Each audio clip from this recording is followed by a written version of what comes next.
Hi friends, నా channel first time చూస్తున్నట్టయితే please subscribe చేయండి, అలాగే సపోర్ట్ చేయండి. ఇవాళ వచ్చేసి నేను గ్యాస్ సిలిండర్ తీసుకున్న తర్వాత కొంతమందికి అమౌంట్ అనేది క్రెడిట్ అవ్వలేదన్నమాట. ఫస్ట్ ఆఫ్ ఆల్ ఈకేవైసీ చేయించుకోవాలి. ఈకేవైసీ కాకపోయినా కూడా అమౌంట్ పడవు. ఈకేవైసీ చేయించుకున్నా కూడా కొంతమందికి అమౌంట్ పడట్లేదు. దానికి రీజన్ ఏంటంటే ఎన్పిసిఐ లింక్ అనేది అవ్వాలి. అది అవ్వకపోతే అమౌంట్ అనేది క్రెడిట్ అవ్వదన్నమాట. ఓకేనా ఫ్రెండ్స్, ఇవాళ వచ్చేసి ఎన్పిసిఐ లింక్ ఎలా చేసుకోవాలనేది చూపిస్తున్నాను. వీడియోని ఎక్కడ స్కిప్ చేయకుండా చూడండి. ఓకేనా ఫ్రెండ్స్, ఎన్పిసిఐ ఎందుకు, దీనివల్ల యూజ్ ఏంటనేది వీడియో చివరిలో చెప్తాను. వీడియోని కంప్లీట్గా పూర్తిగా చూడండి. ఫస్ట్ ఆఫ్ ఆల్ మనం ఎన్పిసిఐ లింక్ ఎలా చేసుకోవాలనేది ప్రాసెస్ చూపిస్తాను చూడండి. ఫస్ట్ మనం గూగుల్ క్రోమ్లో న్యూ ట్యాబ్ ఓపెన్ చేసి సెర్చ్ బార్లో ఎన్పిసిఐ అనేది టైప్ చేయాలి. ఎన్పిసిఐ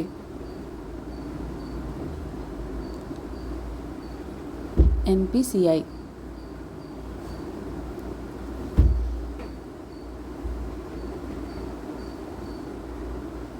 టైప్ చేసిన వెంటనే మీకు ఇలా పేజీ ఓపెన్ అవుతుంది. హెడ్డింగ్లో కొన్ని ఆప్షన్స్ ఉన్నాయి, అవి కాకుండా కిందకు వచ్చేసేయండి. ప్రొడక్ట్, కన్జ్యూమర్, మీడియా ఇవన్నీ కనిపిస్తున్నాయి కదా మీకు బ్లూ కలర్లో. ఇగో చూడండి, మౌస్తో చూపిస్తున్నాను. కన్జ్యూమర్, అవన్నీ కన్జ్యూమర్ మీద క్లిక్ చేయండి. క్లిక్ చేసిన వెంటనే మీకు UPI complaint, other product complaint ఇలా ఆప్షన్స్ కనిపిస్తున్నాయి. ఈ ఆప్షన్స్లో లాస్ట్ ఆప్షన్కి వచ్చేసేయండి, భారత్ ఆధార్ సీడింగ్ ఎనేబులర్ అని. దాని మీద క్లిక్ చేయండి.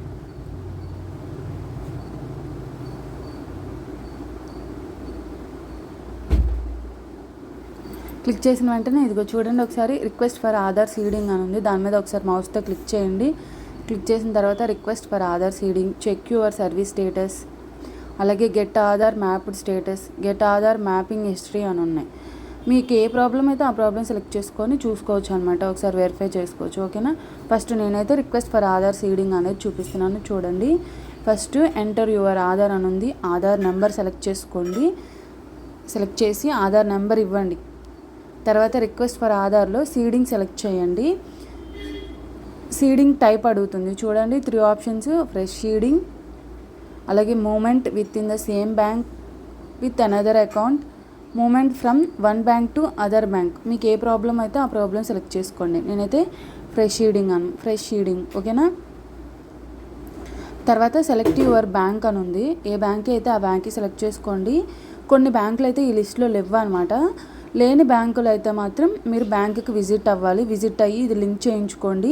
ఇది లింక్ చేయించుకుంటేనే ఇప్పుడు పెట్టే గవర్నమెంట్ స్కీమ్ మనీ అంతా మన బ్యాంకులో క్రెడిట్ అవుతుంది అనమాట. ఓకేనా ఫ్రెండ్స్, గవర్నమెంట్ స్కీమ్స్ అన్నిటికీ మనం ఎలిజిబుల్ ఉండి అమౌంట్ రాలేదు అంటే ఇదే ప్రాబ్లం అనమాట. మనం ఇది కంప్లీట్గా చేయించుకోవాలి. ఓకేనా ఫ్రెండ్స్, తర్వాత మీ అకౌంట్ నెంబరు అలాగే కన్ఫర్మ్ అకౌంట్ నెంబరు ఇవ్వండి. ఓకేనా, తర్వాత బై సబ్మిట్ అని ఉంది కదా, మా Aadhaar number bank account tick చేయండి. కిందది కూడా టిక్ చేయండి. టిక్ చేసి స్క్రోల్ చేసి క్యాప్చ్ టైప్ చేయండి. ఎంటర్ అబోవ్ క్యాప్చ్ అని ఉంది. క్యాప్చ్ టైప్ చేసి ప్రొసీడ్ మీద క్లిక్ చేయండి. క్లిక్ చేస్తే మీ ఆధార్కి లింక్ అయిన నెంబర్కి ఓటీపీ వస్తుంది. ఓటీపీ ఎంటర్ చేసి సబ్మిట్ మీద క్లిక్ చేస్తే ఏ ప్రాబ్లం లేకపోతే మాత్రం అప్డేట్ అవ్వడానికి 24 hours అని చూపిస్తుంది.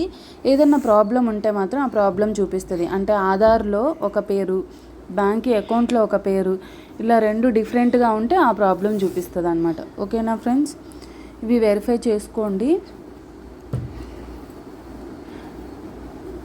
నా ఛానల్ ఫస్ట్ టైం చూస్తున్నట్టయితే ప్లీజ్ సబ్స్క్రైబ్ చేయండి. అలాగే ఎన్పిసిఐ లింక్ అంటే ఏంటంటే బ్యాంకుకి ఆధార్కి మనం లింక్ చేస్తున్నాం అనమాట. ఓకేనా ఫ్రెండ్స్, బ్యాంక్ అకౌంట్కి ఆధార్ కార్డ్ని లింక్ చేస్తున్నాము. ఒకవేళ ఇదివరకే మీకు లింక్ అయ్యి ఉంటే ఒకసారి అప్డేట్ చేసుకోండి. అప్డేట్ చేసుకుంటే ప్రాబ్లం లేకుండా ఉంటుంది అనమాట. ఓకేనా ఫ్రెండ్స్,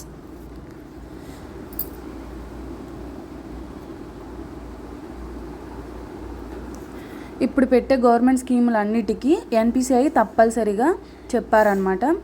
అలాగే సపోర్ట్ చేయండి, సబ్స్క్రైబ్ చేయండి. Thank you so much.